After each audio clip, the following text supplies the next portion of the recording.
आज हम क्लास 4 का ईवीएस का लेसन सेकंड रीड करेंगे जिसका नाम है internal organs of human body. Internal organs और एक्सटर्नल ऑर्गन्स ये दो पार्ट्स होते हैं हमारी बॉडी के। इंटरनल ऑर्गन्स क्या होते हैं? जो हमारी बॉडी में जो अंदर वाले पार्ट्स होते हैं, जो अंदर वाले अंग होते हैं जो हमको दिखाई नहीं देते हैं, उनको क्या बोलते हैं? Internal organs. जैसे हार्ट, लंग्स, स्टमक और बहुत सारे पार्ट्स ऐसे होते हैं जो हमारी बॉडी के अंदर होते हैं।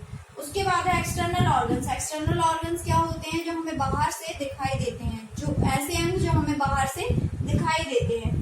ठीक है, तो हम इस लेसन में इंटरनल ऑर्गन्स के बारे में रीड करेंगे। तो सबसे पहले जो इंटरनल ऑर्गन दिया है आपका वो है लंग्स। लंग्स मीन्स होता है फेफड़े। जो लंग्स होते हैं वो 2 लॉब्स में डिवाइडेड होते हैं। इनके 2 लॉब्स होते हैं जो डिवाइडेड होते हैं। हमारे चेस्ट में मौजूद होते हैं, अंदर चेस्ट कैविटी में। और जो लंग्स होते हैं उनमें क्या होता है कि the lungs are the organs through which oxygen gets into the body. ये लंग्स जो होते हैं, फेफड़े जो होते हैं, इन्हीं के थ्रू जो ऑक्सीजन रहता है, जो हम इनहेल करते हैं, जो ऑक्सीजन रहता है वो हमारी बॉडी में अंदर जाता है। और इन्हीं में जो रेस्पिरेटरी सिस्टम है, जो हमारा रेस्पिरेशन है, सांस लेने की जो प्रक्रिया होती है, वो इन्हीं के थ्रू परफॉर्म होती है हमारी बॉडी में। जब हम एयर ब्रीथ इन करते हैं, जब हम हवा को अपने सांस से अंदर लेते हैं, जब हम अंदर लेते हैं तो क्या होता है, वो हमारे नॉस्ट्रिल्स से होते हुए हमारे विंड पाइप में जाती है और विंड पाइप से हमारे लंग्स के पास पहुंचती है। तो जो लंग्स होते हैं, लंग्स 2 लॉब्स में डिवाइड होते हैं, तो उसमें बहुत सारी ब्रांचेस रहती हैं अंदर। तो वो क्या करती हैं, जो ऑक्सीजन रहता है उसको पहुंचाती है हमारी बॉडी तक, और जो कार्बन डाइऑक्साइड रहती है उसको प्रोड्यूस करती है वहीं के वहीं। ओके, तो ये लंग्स आप समझ गए होंगे। लंग्स 2 लॉब्स होते हैं लंग्स के, जिसके थ्रू रेस्पिरेशन परफॉर्म होता है। उसके बाद है हार्ट। हार्ट आप सभी जानते हैं, जिसको हम अपनी कॉमन लैंग्वेज में दिल बोलते हैं। तो हार्ट जो होता है हमारा, वो सबसे मेन ऑर्गन होता है हमारी बॉडी का। अगर हमारा हार्ट पंप करना बंद कर देता है तो हमारी बॉडी भी रिएक्ट करना बंद कर देती है। इसका मतलब क्या होता है, अगर हमारी धड़कनें जो होती हैं वो रुक जाती हैं तो हम किसी भी काम के नहीं रहते हैं, मतलब हम डेड हो जाते हैं। तो जो हमारा हार्ट है वो सबसे मेन पार्ट होता है, मेन ऑर्गन होता है। ये जो हार्ट होता है ये हमारी फिस्ट के साइज का होता है। इसका मतलब क्या है, ये हमारी मुट्ठी के साइज का होता है। ठीक है, तो ये चेस्ट कैविटी में मौजूद होता है। उसके बाद ये हमारी चेस्ट कैविटी के लेफ्ट साइड में मौजूद होता है और लंग्स के बीच में मौजूद होता है। थोड़े से साइड, लेफ्ट साइड में पाया जाता है ये। और ये जो होता है ये ब्लड को पंप करता है, हमारी पूरी बॉडी में ब्लड को पहुंचाता है। जो हार्ट होता है वो बहुत सारी ब्लड वेसल्स से कनेक्टेड रहता है। ब्लड वेसल्स जो होती हैं क्या कहलाती हैं? Arteries, veins and capillaries.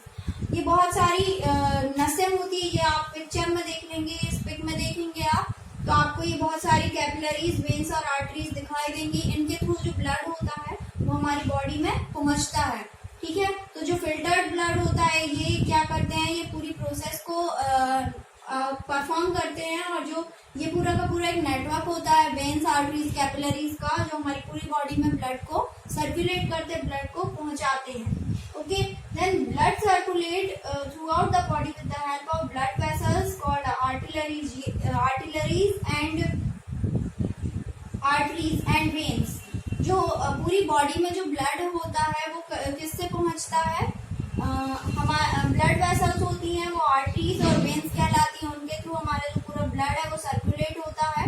The heart and blood vessels work in coordination. जो हार्ट होती है और ब्लड वेसल्स होती हैं वो एक साथ काम करती है हमारी बॉडी में, और उसको हम क्या बोलते हैं? Circulatory system. उसके बाद है स्टमक।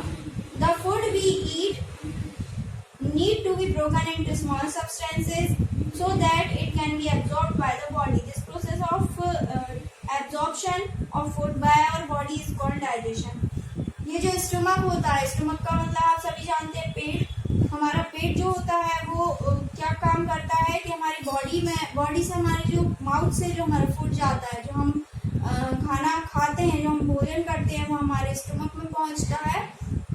और हमारे स्टमक में पहुंचने के बाद वो छोटे छोटे पार्ट्स में डिवाइडेड हो जाता है, छोटे छोटे हिस्सों में वो ब्रेक हो जाता है। तो और जो ब्रेक होता है और फिर वो अपना फंक्शन परफॉर्म करते हैं। तो सबसे पहले हम ये समझेंगे कि स्टमक में जाके खाना क्या होता है, ब्रेक हो जाता है, छोटे छोटे टुकड़ों में डिवाइड हो जाता है, उसको हम बोलते हैं डाइजेशन। ओके, और फिर जो स्टमक में जो अदर ऑर्गन्स है, अदर ऑर्गन्स मतलब ईसोफेगस बोलते हैं इनको, small intestine, large intestine, pancreas, livers, इन सब के थ्रू क्या होता है, जो भोजन है हमारा, जो खाना जो अंदर गया है वो छोटे छोटे पार्ट्स में डिवाइड होके और फिर वो अपने फंक्शन को परफॉर्म करते हैं।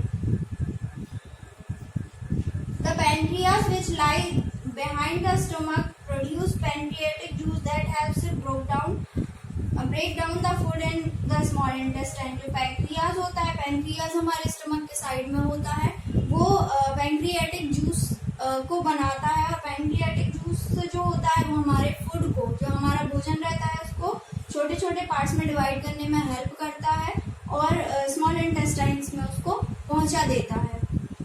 Then the liver aids digestion by producing bile. Bile is a liquid which is poured into duodenum. The liver is located in the abdomen. Liver जो होता है वो abdomen में locate होता है, abdomen में होता है। It is found on the right hand side of the body. It is the largest and the heaviest internal organ of the body. जो liver होता है वो सबसे heaviest मतलब सबसे भारी और सबसे बड़ा इंटरनल ऑर्गन होता है हमारी बॉडी का। If it stops working completely the death occurs with in few hours. अगर ये पूरी तरीके से काम करना बंद हो जाता है तो हमारी बॉडी कुछ समय में काम करना बंद कर देती है। मतलब जो जिसका भी लीवर काम करना बंद कर देता है वो कुछ समय में मर जाता है। देन किडनीज जो होती है वो पेयर होती है, two reddish brown bean shaped, मतलब जो बीन्स होती हैं, जो फलियां होती हैं उसके शेप की होती हैं, ये रेडिश ब्राउन कलर की। The main function of the kidney is to remove waste from the body. जो हमारी बॉडी में वेस्ट रहता है, इनका ये फंक्शन रहता है कि हमारी बॉडी से वेस्ट को रिमूव कर दे, हटा दे। The kidneys filter the waste from the blood producing urine.